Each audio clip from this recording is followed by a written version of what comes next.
Good evening and welcome to The Square. Tonight is the 22nd Viewers Edition, and this happens every last Wednesday of the month, where you, our viewers, select topics that the resident panelists will discuss. Tonight we have a couple of topics lined up based on our poll that we ran on social media that our public selected. Amongst this is the economic recession, the LGBT rights in Rwanda, as well as the suspension of domestic tourism. My name is Dan Mpisi, host of The Square. As always, I'm joined by The Square resident panelists. Very interestingly tonight, though, because Charles is not here, unfortunately, he's going to be with us tonight. We have with us a guest. I'm happy to welcome for the first time on The Square, Gatete Giringabo, who is a lawyer and independent political analyst. Gatete, great to have you on the show. Thank you, ladies. Also joining The Square resident panelists as always is Brenna Namata. Brenna, great to have you on the show as always. Thank you, and it's good that you've put Gatete on the record. Yes. He's a lawyer, not a journalist. Many people think he's a journalist. You started. Lawyer, yes. Lawyer, an independent political analyst. Yeah. Like we do always before we kick off the show, it's just a bit of midweek highlights from The Square resident panelists. Brenna, is there something you'd like to share that's got your attention thus far in the week? Two things. One, clearly global solidarity has failed. We are seeing that some parts of the world are opening up. We are still in a lockdown. And then you have the politicking that goes around, you know, people saying they're doing everything they can. It's now gone to vaccine diplomacy, you know, and humanity has completely failed. That's quite unfortunate. The second issue is, of course, the pension body. It's quite worrying when we see reports indicating mismanagement of the pension body. Personally, I've always argued that the pension body needs to be listed on the stock exchange. And the benefit of that is that it would be subject to higher corporate standards, you know, whether it's accountability. I hear you referring to, you know, the recent media reports with regards to management of the Kigali Golf course. Yes, and that is coming, I think, earlier this year, I think 4 weeks ago or so. The Minister of Finance was actually discussing, he was put to task by members of Parliament around RSSB still and their issues around their investment. So I feel that RSSB should be listed. Is that feasible, though? Why not? It's a public entity. Why not? It should be listed. I mean, and all this money that is being invested elsewhere, I think Rwandans deserve a chance. Yeah. To know where the money is going. Yeah. Okay, I think that's a discussion on its own, really. Maybe food for thought. Thank you very much, Brenna. Gatete, I'd like to thank you once again for coming on the show. We have some really delicate issues that we're about to discuss today, and but I'd like to just kick off by the first topic that, you know, the public put forward to us as a point of interest for discussion, which is the economic recession. And we know that, you know, the COVID-19 pandemic has pushed Rwanda really into an economic recession. And according to the World Bank report that was released just last month, this is the first sort of recession of its kind since 1994. And my question to you is that, to both of you, and I'll start with you, Gatete, even though the economy is set to recover in 2021, reports show that the growth is projected to remain as below average, pre-pandemic average throughout to 2023. So what does, just broadly, what does economic recovery, Gatete, look like to you? And what, in your opinion, what additional strategies does government and private sector need to adapt to in this regard? So this is not a recession that is based on poor economic. Usually recessions, why do they happen? They happen because there's been government poor economic policy, poor investment and so on. But this is not one of them. This is a recession induced by a pandemic, exactly. A global catastrophe. Yes. But how does the recovery happen? Recovery and growth. Growth implies trust. An economy grows because people who are investing in it are optimistic about what's going to happen tomorrow. So the government of Rwanda, if the World Bank says it, that it's the first recession of its kind since 1994. 1994. Well, 1994 is not a very good basis. That was also another recess based not on poor economic strategy, but on another rather catastrophe. So I think government, the more trust comes back, faith in life, trust about the future, the more the economy will recover. But this is going to be basically vaccines are possibly the most important economic device that government would require to use. To have, because the economy in Rwanda has been on track, has been one of the leading in the world, in Africa and so on. So if it's in recession this year, it was in recession last year as well. I'm actually surprised they say it's the first one. It started last year, it was -2, and this year as well. So it's no government issue. It has to do with the fact that African countries cannot access vaccines. But again, I'm one of the people who have that trust, that hope, because we have, I heard we have around 3.8 million vaccines coming up. I suppose it's not my place to announce, but I said I heard, so somebody, it remains to be confirmed that 3.8 million vaccines, but what does it mean? It means, the thing about vaccines is that there's enough vaccines to go around, but some countries are holding on to them. They have 5 times more vaccines than they require for their populations. Countries in the West are holding on to vaccines. But the beauty about these vaccines is that they expire. And so what happens is that countries that have, like Rwanda, which has a delivery, an order from Pfizer or from a manufacturer to deliver vaccines, which are being manufactured, they've been coming and they'll continue to come up towards December, I think. It means that if the government has that order of vaccines lined up, they are allowed to swap. They are able to swap. And this is what many countries have been doing around the world, is the countries that have been holding on to the vaccines that they do not need. These vaccines are, when they see that the vaccines are about to expire, they say, all right, so I'll give you my vaccines now.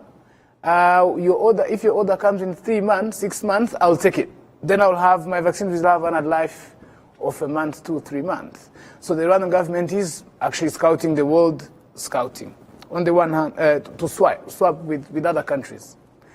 But the other thing is, it's not only an issue of money, it's also about the queue. There's a long queue of people who need vaccines. Some countries have enough, but they're still ahead of the queue because there are manufacturers in their country, because they have more money and so on. So if you have good friends, you jump the queue and you. So basically, there's so much. It's capitalism. In a nutshell, you're saying that, economic recovery, in addition to, of course, what government has been doing, in addition to the resilience programs, vaccination, vaccines, you're saying it's a key aspect of one way we can recover economically as a country. So they have other products. They have other packages. Like I know RDB has this manufacture and build to recover, yes, which is an investment incentive that if you build now, you get rebates on taxes, you get 30% off your cement and steel imports, you get equipment that is free of tax-free. You get all sorts of incentives from RDBs. There are so many products at RDB and in the investment code, and in this particular on manufacture and build to recover, is meant to encourage people to build now, because one of the big sectors of our economy has been real estate, and COVID has affected. Again, if you don't have trust, you cannot grow. You don't have trust in the future. So RDB has been encouraging this, but there are so many other packages everywhere to encourage people to invest. Now, but people will not invest if they do not know what the future looks like. So again, it's vaccines. Vaccines is the main reason that our economy is going to recover. And I think government is doing what they can to achieve that. Mm-hmm. Brenna, over to you. It's a difficult one, and it's a big dilemma for government when you're doing everything you can, and there's so much that is outside your control. To his earlier point around vaccination, last year, by end of last year, the projection was that by June we would have a certain percentage vaccinated. Mm-hmm. We are now towards end of July, and we're talking about just about 2%, so already there's a problem there. And it's completely outside our control. Mm-hmm. Now, the worry is, if you look at what is happening globally and even within the region, there are no uniform measures. You have countries that have taken seriously the threat of COVID and locked down, and then you have those that have continued as business as usual, of course at the risk of lives. And what we're seeing is that lockdowns have taken countries rock bottom. 2019, if you look at Rwanda's growth, 2019 first half almost double digits, and since 2019, you had like a complete turnaround, So, and it is not helping that we still have all these restrictions. So it's a delicate balance because you understand that government must prioritize protecting lives, but the reality is the pandemic is going to take longer, and people need to get back. We have to live with it. We have to find a way of living with it. So how you navigate that is, I think, the challenge for policymakers at the moment, because we saw, for instance, December opening up, and then Feb, you're back into restrictions, then back into lockdown. That's what that has done to the economy. I mean, we are seeing the numbers, whether it is unemployment, and again, because if you look at the structure of the economy, you still have, we have many people in the informal sector. Right now, when they talk about remote, working remotely, it is just a few that are actually working, meaning that you have the bigger part of your population unemployed, really. Now, there's food that you're offering, but it's not sustainable. So it is difficult. And for me, I feel that we have to find a way to live with the pandemic. You want to be optimistic. When you say find, because I want just also get to the crux of the matter. When you say find a way to live with the pandemic, what exactly do you mean? Are you saying let's rethink lockdowns, let's rethink curfews, let's reopen some sectors? Like what tangible examples can you give? Because this conversation is basically, going into, people who make policy, private sector, captains of industry. So just a few tangible examples, if you could share. Yeah, we cannot stay in a lockdown. Okay, we can't afford it. Let me just put it that way.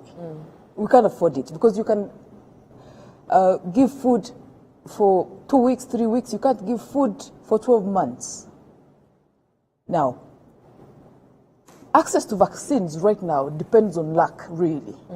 Because whether you have the money or don't, even when you have the money, there's a queue, and then with the diplomacy around vaccines right now, it's I want my friend, if I can get a vote through the UN Security Council, I will give them, more vaccines. So it's more complicated right now until we have the local manufacturing capacity. Now, in recent weeks, we've seen again there's progress towards local capacity, but until that happens, I don't think we'll have to wait for that to happen.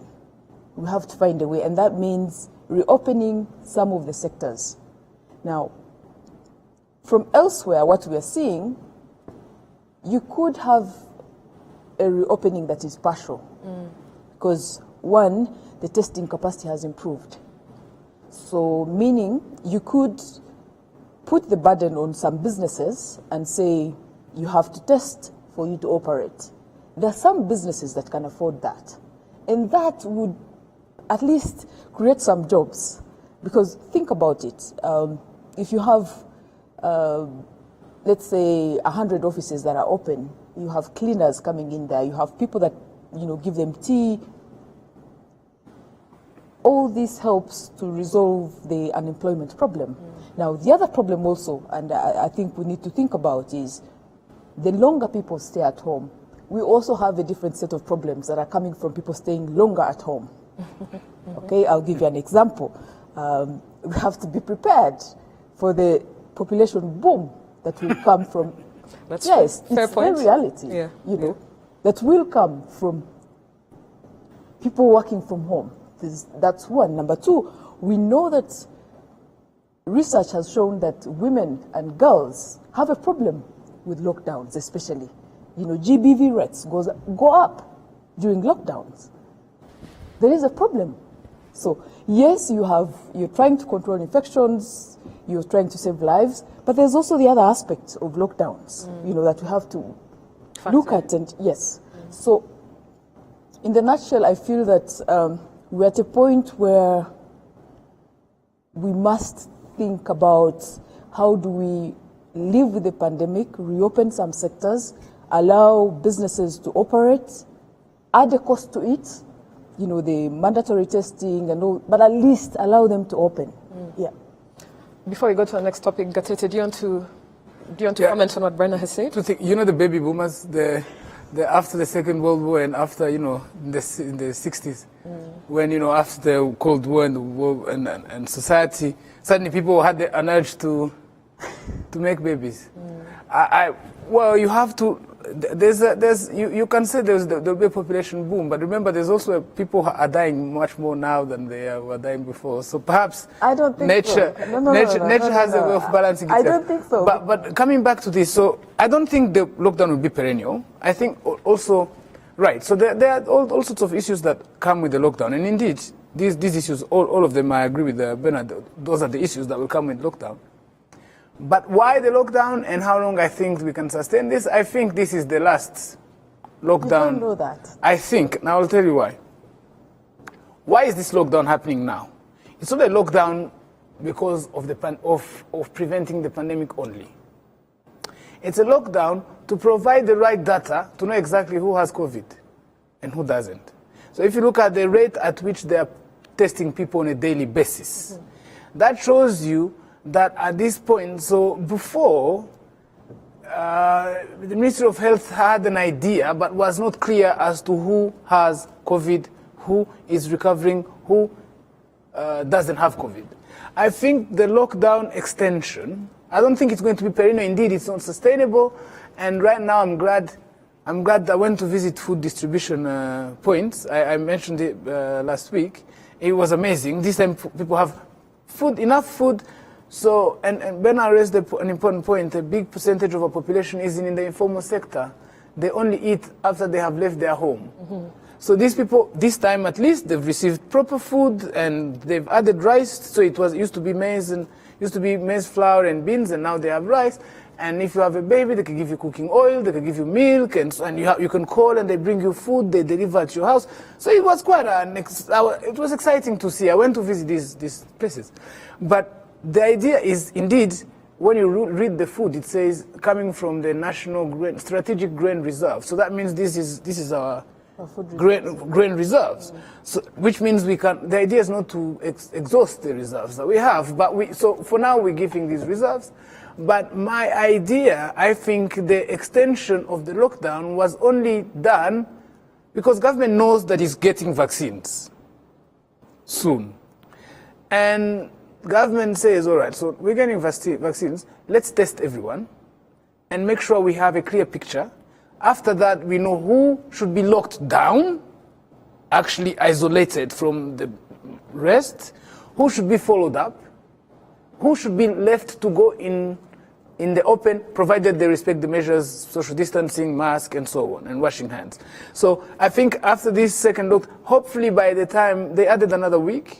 No, it ends on Saturday. On Saturday. Hopefully by Saturday, they will have finally tested, because they're testing 60,000, 70,000 people a day. It's quite impressive. I hope by then they will have tested everyone possible. And we're not talking babies and people under 16 are usually fine. It's people above 16. I hope they will have tested all of them. And then government can say, okay, lockdown is off. Or maybe it's at night or other, curfews, but you can't leave your house. You will wear a tracking device. You cannot do this. You will receive treatment. You can go to the hospital in Nyamirambo, the hospital where they're treating people in Kigali for COVID, and then they're able to open. But I think this extra lockdown is to provide a picture I think to provide a better picture, because I think this has been done since last time. If then there was a lockdown, ideally it was to also have, data. But they didn't have enough. They didn't have enough tests. They didn't test people, which is why I went to a meeting where the Minister of Health was saying, measures, no measures, measures, no measures. So it has been like that. They open, numbers go high. And in Rwanda, what is our line? When people start dying, that's the line where government freaks out and say, "Oh, everybody stay home," because dying is the line that when we start crossing that. Other countries are opening up, have not even locked down. In Europe, I think it's Sweden mainly that has not locked down, and they regretted that decision. Officially, they say they regret the decision. In Africa, it's countries in the neighborhood that have decided to not have data, to not publish data on infections and deaths, and just basically live in denial of the existence of COVID. I'm glad today our neighbor decided to start vaccines. But so there is that approach. It's not a human rights-based approach. It's not a Rwandan approach to let people die and everybody for themselves, God for us all. I don't think it's not consistent with the policies of Rwanda thus far. I think, in a nutshell, just basically to recap, Gatete, you keep on reiterating, faith in the systems and the government and that sort of thing in terms of economic recovery, but just doubling down on what we're doing in spite of, the global trends.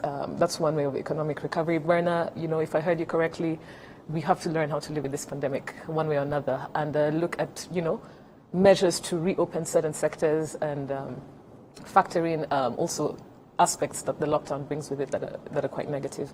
I'd just like to ask our viewers to also share their comments with us using #RW, which will read any ideas on what additional, because there have been quite substantive measures government and members of the private sector have carried out in economic recovery in this country since the pandemic started last year. Whether it's the Economic Recovery Fund, the Manufacture to Rebuild program, and different, resilience program from the civil society sector and private sector, that sort of thing. So please share your thoughts with us on that. Our next topic, actually on the poll, this seemed to be the most popular topic, much to my surprise, and it's to do with LGBTI rights in Rwanda. And, just to give some context, Rwanda is one of the very few African countries that is a signatory to the United Nations Declaration on Sexual Orientation and Gender Identity. Rwanda does not criminalize homosexuality and has noteworthy public policy choices in the area of LGBTI rights. So just recently, activists and members of the LGBTI community even planned for the first Pride event. It was scheduled for the end of this month, July, a sort of football match with the media and members of the LGBTI community. And just for clarity, when I say LGBTI, in case people are wondering, it's the community that consists of lesbian, gay, bisexual, trans, and intersex people in Rwanda. So, it's one of the few countries in the region and on the continent that has sort of progressive policies when it comes to LGBTI rights, but nonetheless, discrimination of these marginal communities still exists. So my question to you, and Brenna, I'll kick off with you. Just really, as a country, are we ready to have conversations on this issue? What's your take on this? I don't think it's about being ready, really. I don't think so, because it's a fundamental right, who someone chooses to love, and is really a fundamental right. So, as I was preparing for this show, I was thinking maybe I need to make it very clear that I understand the generation before us who find it difficult to understand that you can even have this conversation. That is number one. Number two, that as a Catholic, the Catholic Church has strong views, never mind that it has its own issues, whether it's priests molesting children, So I just feel that Rwanda has an opportunity to take it forward and actually make it legal. Because there's no law that bans it, but then we don't have a law that actually makes it legal. So we're kind of on the fence. Yes. I want to challenge challenge Gatete to petition. I'm sure he's tried before. And the reason for this is because if you look at how the LGBT community right now in Rwanda is surviving, really, it's a problem. You know, people have to hide, deal with subtle, discrimination, and they are being judged, which is quite unfortunate, really. So I feel that if it is made legal, there's, we also have protection of their rights. We know from the work we have done in the newsroom that they face discrimination when they try to access some of the basic health services. There's discrimination. It is not sanctioned by the institution, but individuals, just because of conservative views. Some of them, when they go to access services, they are denied. And you also see the hysteria on social media. Just 2 weeks ago, I think, a relatively prominent, I would call him prominent figure. He has a following. Prominent idiot, perhaps? I wouldn't say that. I totally understand where he's coming from. He's a conservative figure. But, this man goes on his Twitter page and throws this absurd comment, about the captain of our basketball team. And the female basketball team. Yes. And I mean, of all people, you imagine, has this man carefully thought about what if his child, because if you have children, you have no sense of what they will become, And I tend to think, my view is that anybody who has children should actually limit having opinions about anything, because you don't know the child that you're bringing up, and you have no control over what your child will become tomorrow. So you better, be very careful how you express yourself. So for me, I feel that we are at a point where we need to take a stand and be very firm that we are an open and progressive society. People should be defined on the content of their character and not who they choose to love or, whatever they do in their private space. I think we have moved beyond that. You think so? I don't know. I think beg we've to moved differ. beyond that, and also because, especially as women, we've faced discrimination for a very long time. We know what it feels like.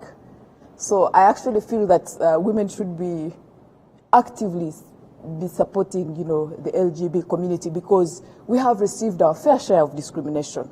So we shouldn't let it happen to other people. Yeah. Gatete, over to you. I know when Brenna was talking, you were nodding your head. No, but I like this. I like this conversation. First thing, I'm impressed that young people in Rwanda express curiosity. If you told me that this is the preferred topic of the week on social media, so that shows you already a good thing. By the way, that's what you need. You need the curiosity. In the past, nobody wanted to talk about it because everybody thought it was an abomination. Now we have young people expressing curiosity. That's brilliant. And it's not true that on social media, that Rwanda's social media is against LGBT people. Rwandan social media is rather pro, and then there's some people who are against. And so that's another point. Now, an important point that I want to raise, Bena, from a criminal law perspective, if you don't expressly forbid something, that means that thing can be done. For example, there's no law that says I should drink water. That means I'm allowed to drink water because there's no law that says I should not drink. So when people say, it's a non-issue when people tell you that we need to have a law allowing homosexuality. Homosexuality is allowed because there's no law that says you shouldn't do it. So that's how criminal law works. Criminal law works in the sense that if it doesn't expressly preclude something, that thing can be done without a problem. But that's a law.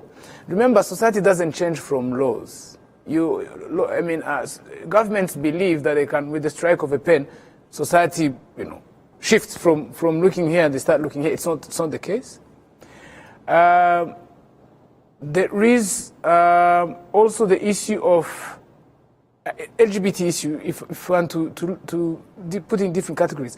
People confuse religion, Christianity with Rwandan culture.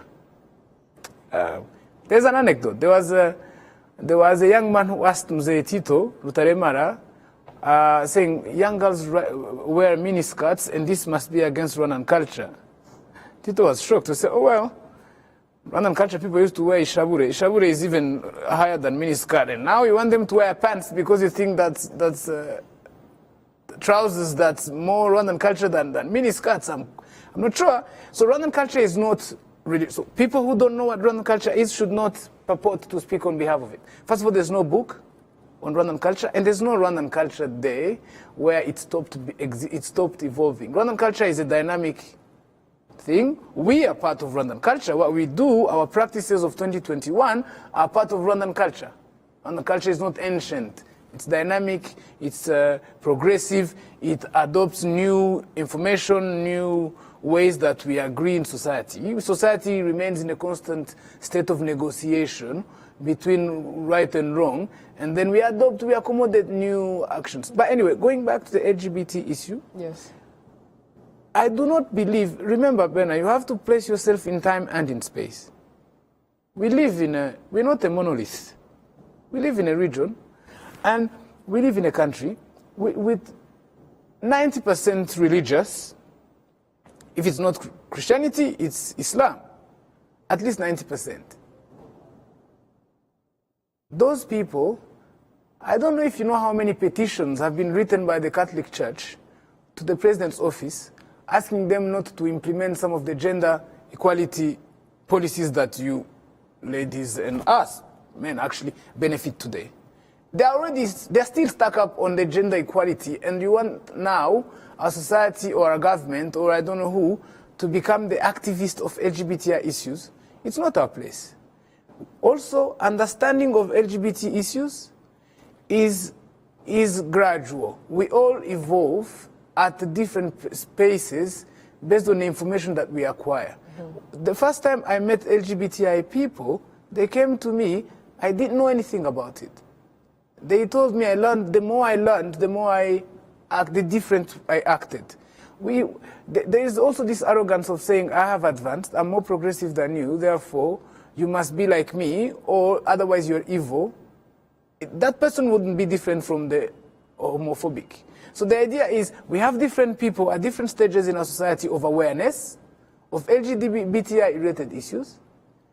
With this kind of conversation that we have on this platform, we're providing awareness. This conversation will go on anyway, whether we like it or not.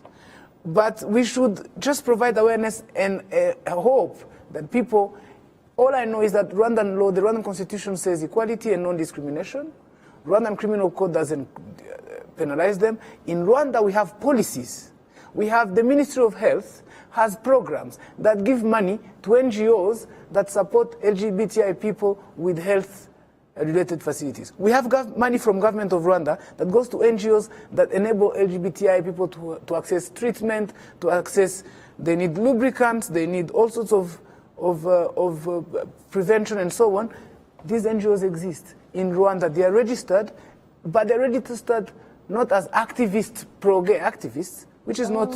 So just very quickly, yes, absolutely. Respond to that. But just very quickly, I also need some context from you. So Gatete, in a nutshell, you're also saying that, the question is like, we do not criminalize homosexuality or, part of the LGBTI, statuses, but at the same time, there's still discrimination. But you're saying we're not ready to have this conversation and push it forward. No, we are doing the conversation. Already we're dealing, yes, we're having the conversation, but not ready to amp it up, because you said we're already dealing with other issues such as gender inequality, and you're saying feasibility of this happening in Rwanda, is it really?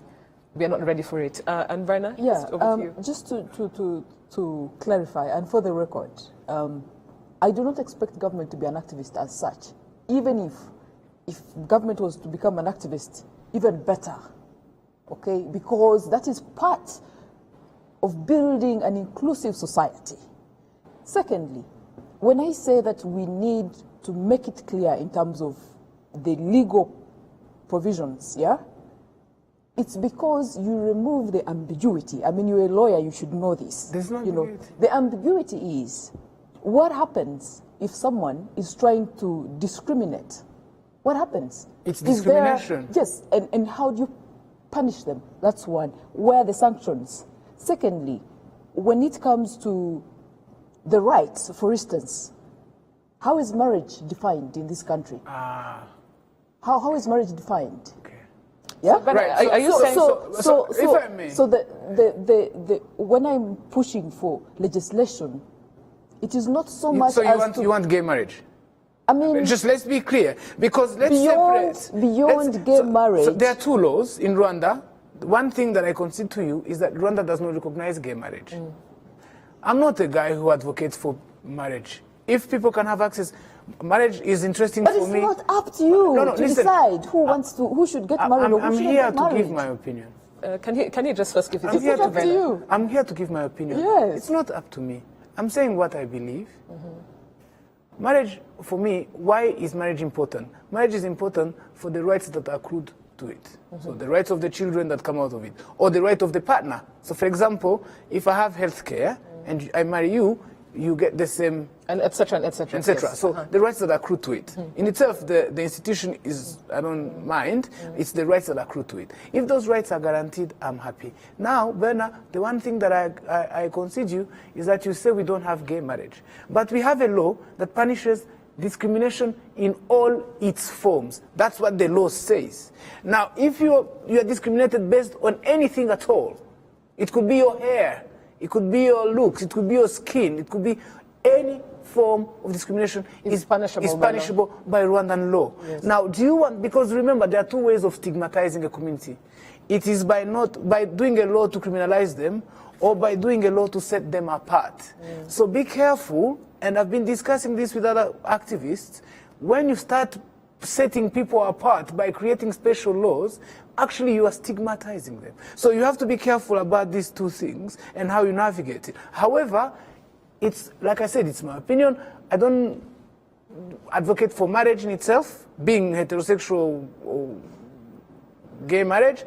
But if you want to advocate for gay marriage, by all means, in fact, I would support you.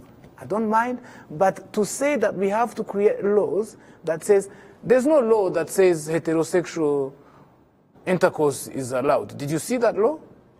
Why do you want a law that says gay sex is allowed? It. No, but no. So, Berna, please, can I just also allow me to do my job? I get what Gatete is saying. You know, he said it's not criminalized, right? So therein already lies, the lack of ambiguity in terms of what you're saying. It's if you're going to be gay, if you're going to be lesbian, if you're going to be, trans in Rwanda, it's not punishable by the law, so it's not criminalized. But you are calling on for legislation. So just very quickly before we move to the next topic, what sort of specific legislation are you calling for then? And I think this is what Gatete is trying to explain to you. Yeah, let me make it clear that what type of legislation the discussion, and against legislation for what? The discussion that Gatete is trying to have is quite elitist. It is a discussion that assumes that anybody who is gay would have access to a lawyer like Gatete, okay? The reality is, why they need protection is, we know that we are in a conservative society, okay? We know that in homes where some of the children are seen to have any traits, these children endure a lot of issues, okay? So why they need protection is, one, the moment, for instance, the protection of the law is to help at least change the mindset, for instance, for people to understand that these are not this is not a problem at all, okay? We understand that you have the conservative views, there's religion, but at least to demystify, okay? Because part of what laws do is to educate. So just very quickly, let me just give, and Gatete also guide us on this as with your legal background. The sort of law you'd be calling for, which I think already exists, is that if Diana, if I come, right, to your workplace and ask for a job and I fail to get it, or even during the workplace, I am discriminated against, that is punishable by law. Yes. That already exists. That already exists, right? But Bernard, when it's discriminating, very quickly, very good, when it comes to discriminating against my gender, my sexuality, that already is discriminative and it's punishable by law. So that already exists within our legal framework. So I'm trying to also understand what more you're requesting for, although I totally understand when you say that as a conservative society, they need additional policies to protect them, as the LGBTI community, based on the discrimination they face. My understanding of law is that law does not just exist to punish and reward. That is my understanding. It also protects. One protects, but also awareness. Awareness. But, okay, so one thing that is very... for me, I want you to tell me how you see our very conservative society in mindset shifting, in absence of one legislation or, Right. How are you going to achieve a mindset change? Conservative societies do not change because of the law. No, it's not. So basically, what? I mean, it's not a it's very important. Game. It's not very important. Not a zero-sum game. I agree. Yeah. I agree. So the law does not solve everything. It is part of the solution. But I'm saying, with the law, we are one. By the way, apart from, we are one of the most advanced countries in terms of gay, LGBT-friendly legislation. Because we are quiet. Because we are not quiet. No, it's not quiet. We're signatories. It's not illegal. No.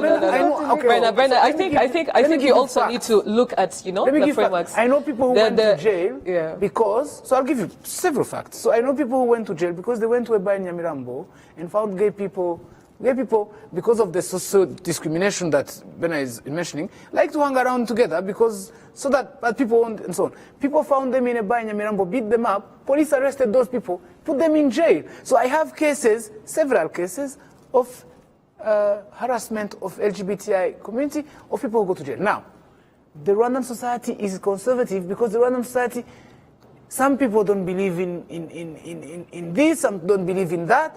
What you can do, it's you, the journalist. Just now you said I'm not a journalist. It's you, the journalist. The ball is in your court. It's for you to help society evolve.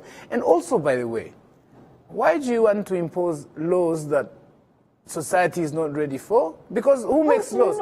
No, but I'm saying, who makes laws? If you say society is conservative and the legislatures are representatives of society, yes, you can be progressive, but don't be too fast to who is going to vote for that law, by the way. But how do you know? So okay. If we haven't had a referendum on the issue, okay, do you want a referendum on LGBTI issues in Why Rwanda? can't we have it? Why?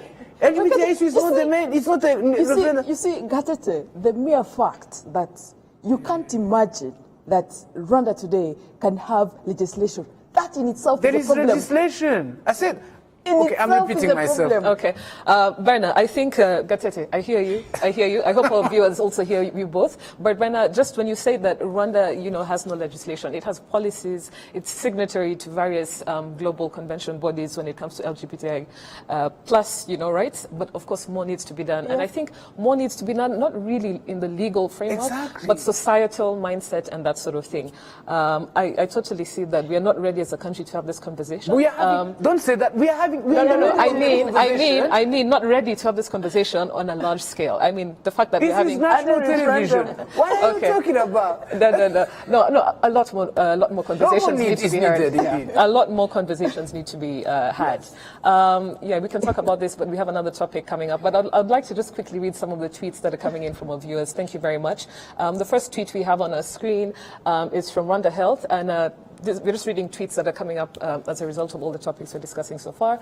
And they say, rebutting assertions that lockdowns have put a drag on the economy. We think the lockdown are not what have been driving the economic collapse. It's the global pandemic. While vaccinations are accelerating in many places, we live in a global economy. That's the first tweet coming in from Rwanda Health. The second tweet that comes in is from Brad. Bernard, who says, I'm not saying vaccines are an issue, but over-reliance on vaccines hinders the ability to think of other solutions. I will be frank that I don't have any ideas as of yet, but it's worth opening ourselves up to more ideas around this space. Thank you very much, Bernard. And these are ideas on additional strategies, we can adopt in terms of economic recovery. And this tweet from Philbert says, can we stop what we're doing to fight COVID-19 as a country and start looking for ways to live with it? I think it's early because vaccines are not yet given to the intended people and the WHO has not yet announced the failure. Therefore, we need to remain firm before giving up. And then we have another tweet coming in from Annette. And Annette says that Gatete, running away from the need for legal framework that protects a discriminated group is absurd. Also, these individuals have one life to live fully. When are the issues going to become relevant and prioritized? That's from Annette. Peter says that, if we can have that on our screens, Peter says that it's not an absolute right as well. What happens behind closed doors is none of anyone's business, but the issue of advertising LGBTIs to society is not something Rwanda is ready to welcome with open arms. And then we have another tweet coming in. Unfortunately, we have an issue with the screen, but I'll just read it from my iPad. And this tweet is from Ndu Mumngami, who says that legalizing LGBT rights in Rwanda is supporting an attack to our culture. Even if there is no laws legalizing it, but President Kagame made it clear in Rwanda Day on 2016 where he said, homosexuality has never been a problem and we don't intend to make it a problem. These are some of the very interesting messages coming in. Thank you very much for that. We'll get back to them shortly. And the next topic right now, in the few minutes that we have left, is the suspension on domestic tourism. So earlier on in the month, we know when the lockdown happened that there was a suspension on domestic tourism, and this was to do with the, containing the spread of the COVID-19 pandemic in Rwanda. International travel, travel for foreigners or international tourists carried on, but domestic tourists were advised in a statement by RDB early on in the middle of this month that Rwandans were advised to engage in tourism activities after this third lockdown. Of course, this was met with discontent from the general public. Many people thought it was unfair. Others thought it was, it was right to do that. My question to you very briefly, I think the lion's share of the topic was on LGBTI. If you could just also touch on this, Gatete. The first question, in your opinion, how do we ensure domestic tourism remains on the agenda against this backdrop of the suspension of domestic tourism due to restrictions, COVID-19 restrictions? I was actually surprised by this, because actually one of the silver lining of the COVID and so on was the pickup, for the first time possibly, of domestic tourism. And also, I did not see why domestic tourism was not given the same requirements, because if you ask the rationale behind letting international tourism carry on and ban domestic tourism, they'll give you several reasons that shows why international tourism is safe and secure. Compared to domestic tourism. But why then not use the same measures of international tourism to local tourism and then let everybody do this tourism? The little business that can operate, let there be. I know people who just timed before the lockdown happened and went on the Kivu and sat there until the lockdown is over. It's not, they did it before the measures were in place and so on. But so I do not think that was, I did not support the decision, but then again, I understand I suppose the only, perhaps, and here I'm just thinking out loud, perhaps the reason they did it is because they didn't want people to leave their homes so they can be found there to be tested. But so I believe that if they had applied the same measures to international tourists, to local tourists, like you have to present a negative test, you have within 24 hours, it would still have been. There was no need to discriminate between. I don't know why they do this. I was rather surprised by this. Brenna? And also, not just your opinion on it, but also how can domestic tourism really remain a priority and also on the agenda moving forward? I think one silver lining from the pandemic is actually domestic tourism, because for a very long time we know that it wasn't really a priority, and for a reason. You know, those who pay in foreign currency will definitely have more. The expenses are more, and there's more value, so you can understand that. But what we are learning is that what is sustainable is always going to be domestic, you know, in all aspects of the economy.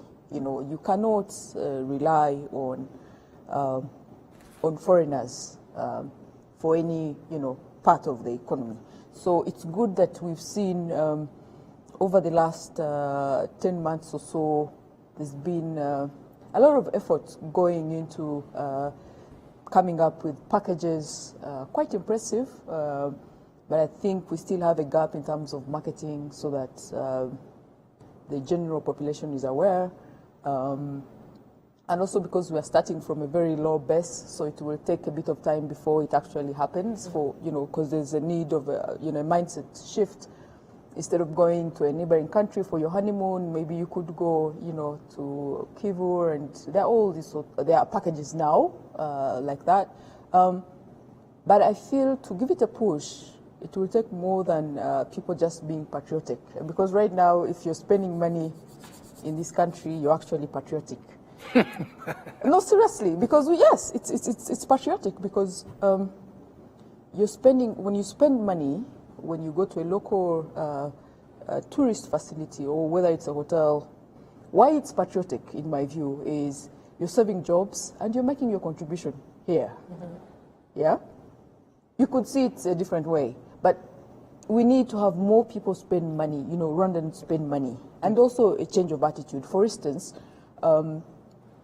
we need to have a culture where people go to hotels for a weekend, for instance, and not just to dine in, but also spend the night, you know. That takes a bit of time, but also creativity on the private sector, you know, to come up with packages for families, for instance, to say, if you come in for a weekend, we'll offer you A, B, C, D. That we haven't seen. Destination weddings, packages around weddings, I haven't seen a lot of talk around that. So basically you're saying we need to be, and I'm sorry to cut you short, but it's just in the interest of time, we're coming to the end of the show, a bit more, you know, moving forward, you know, to really add more efforts, especially from the private sector, when it comes to packaging and, you know, looking at the consumers when it comes to domestic tourism. A lot more effort is needed. Yeah, and a lot of marketing, especially, a lot of marketing, because you'd be surprised that over the last 3 months or so, we've had Rwandans going across the region, some going as far as Dubai, on holiday. And not because there's anything specific really, but because some of those places are open, that's number one. Number two, cost, they may find it cost... the value for money. Yeah, the value for money, you know. So we need a mindset shift, our private sector, to see how, you know, for instance, if a holiday in Dubai would cost you maybe 1,000, this is what 1,000 can do for you if you stay, you know, if you're in Kivu, or, you know. So that kind of marketing that allows people to also begin thinking, you know. And the onus would be on the private sector. I really think government has done enough, RDB has done enough of pushing domestic tourism. But it's also the part. So really, yeah, it's also the private sector. So basically, the problem I have... But Gatete, I'm sorry to cut you short. We have a few minutes left. Go ahead. I just wanted, you know, courtesy, because you're a guest, to just recap on the key points that you've just said in this show. Berna, I think you had the last word. On my own point. On your, just the 3 points you've talked about, just a recap. You know, lots of tweets are coming in, and, you know, we don't have time for them. But, you know, as a guest, we always give closing remarks to... So I'll start with the last. Yes. So we do not have... Domestic tourism is just that. Is the word, domestic tourism. I know personally, I know only one provider, provider of domestic tourism, Tembelu Rwanda package. It's a Mable. Sorry to do advertisement on the show, but that's the only one I know. Every place you go, in high-end or venues, it's not designed for Rwandan tourists. There is no, I told you, I know one in 13 million people and probably 10,000 operators. I know one person who provides a package for domestic tourists. One company. So that shows you that Rwandans have this thing of saying, made in Rwanda, domestic tourism, this and that. It's just a slogan. Where is the package? Where is the product? How many people call you every week at your house to say, by the way, we have a package for you and your family and your so on. Advertise online either. Or advertisement. People say what? I say, I know one. So that shows you already this. So that's one point. LGBTI, the onus is on. It's not true that the conversation, we're not ready. We are having the conversation. We will have more of this conversation. We should have more of this conversation. But we should have the conversation in a way of tolerance. We should frame it as a way of saying live and let live. You don't have to understand it. You don't have to accept it. You just have to let people be who they are. But you must encourage people you must give people an opportunity to understand, not to impose it onto anyone. And the last one, I think that's it. I think that's it. Yeah. No, I think we have all our views from our viewers, from you, Gatete, from Berna. Gatete, thank you so much. I think we need you on the show again. I like the chemistry between you and Berna. Berna, as always, pleasure to have you on the show. Thank you so much for your points. To our viewers, thank you for tuning in. Keep the conversation going. We have lots of content coming up on our social media feeds. Please continue the convo using #TheSquareRW. To our partners, Uzi Collections and Bourbon Coffee, thank you for always supporting The Square. Have a good night. See you again next week.